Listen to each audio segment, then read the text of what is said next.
Now, even nowadays, I don't think anyone would, in the double-entry bookkeeping of Dennis Nilsson's Virtues and Vices, enter the fact that he was unconventional among his virtues to set against his vices. Now, how is it possible that people can go through 20 years of, or more, of education and not consider so morally an obvious fact? Perhaps it's because they go through 20 years of education. Here's another example from the Times Literary Supplement. I think it was of last week, it might have been the week before. In it, there was a review of a biography of the British author Kingsley Amis, in which the author of the review delivered himself of the opinion that in the 1950s, Amis discovered the truly liberating power of rudeness. Again, it surely takes very little reflection to realize what pernicious nonsense this is. Of course, we all give way to rudeness sometimes, and we experience a momentary gratification as we do so, just as we do when we lose our tempers. But unless we're actually psychopaths, we soon realize that momentary gratification is not liberating in the slightest, not even to us. And it certainly isn't liberating to the person who's on the receiving end of it. Now, when I read those words, which were quite unqualified, I should say, in their praise of the liberating qualities of rudeness, I couldn't help but remember my elderly working-class patients, people who lived through the Depression, who lived in cities that were bombed during the war and were often bombed out themselves, 500,000 of whose fellow countrymen died defending elementary decency, and who now live in a society in which they are routinely pushed aside physically by young people at bus stops, young people who regard the non-possession of the latest expensive sneakers as the deepest deprivation known to man, often to the tune of something like, "Get out of the way, you effing old bag." Well, could there be any bitterer end to a life filled with hardship, sacrifice, and often bravery than to be the subject of such brutal rudeness? As I've said, this is the common experience of elderly people in large parts of Britain today.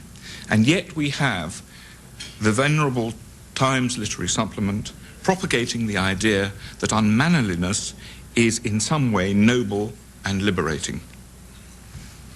Well, I'll give you one further example, which is not from the Times Literary Supplement, because I don't want you to think I have anything personal against it, other than the extremely low rate of pay.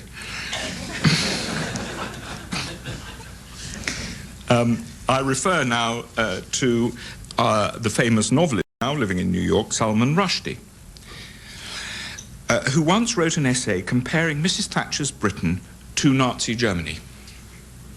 In that essay, he wrote that whenever he made this comparison in conversation, his interlocutor would protest pretty feebly, it seems to me, that there was no Auschwitz in Britain. To which our great thinker replied that the fact that someone had to advance this argument at all in favor of Britain proved just how far things had gone. Now, of course, even if it were true that the only discernible difference between Nazi Germany and Thatcher's Britain was the absence of Auschwitz, this would still be, in my opinion, a very, very important difference.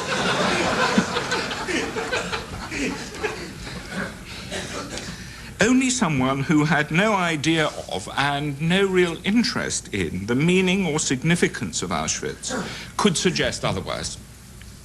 Indeed, only a totally self-regarding person with little interest in the world outside his own mind could have had said such a thing.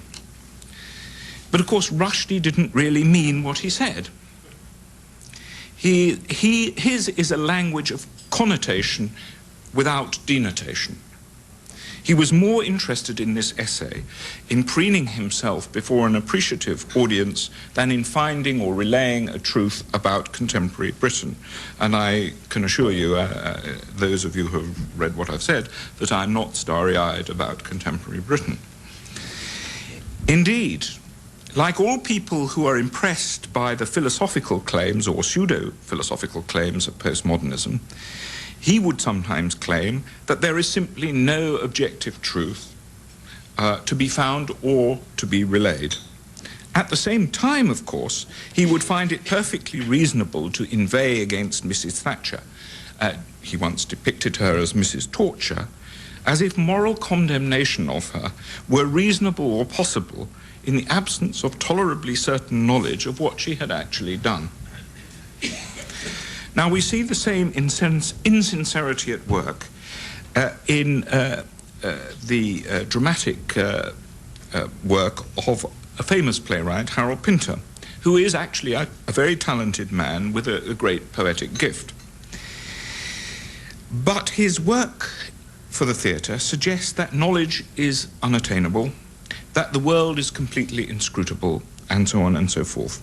But at the same time, he habitually makes political pronouncements that make sense only if the matters he refers to can be known with a considerable degree of certainty. Thus, while in a Pinter play, a man cannot know whether he has committed adultery 20 years before because the past is inherently unknowable, it is nevertheless possible to put an exact figure on the numbers of deaths in Kurdistan for which the Turkish government is responsible. Now, this quality of insincerity, of untruthfulness both to what we know and to what we feel, has long, in my view, pervaded our intellectual life. It has obscured the most obvious truths about the life of the underclass, for example. Intellectuals, particularly in Britain, have been more concerned that their virtuous sentiments should be recognized as such by their peers than that what they say should conform to the most elementary and obvious truth.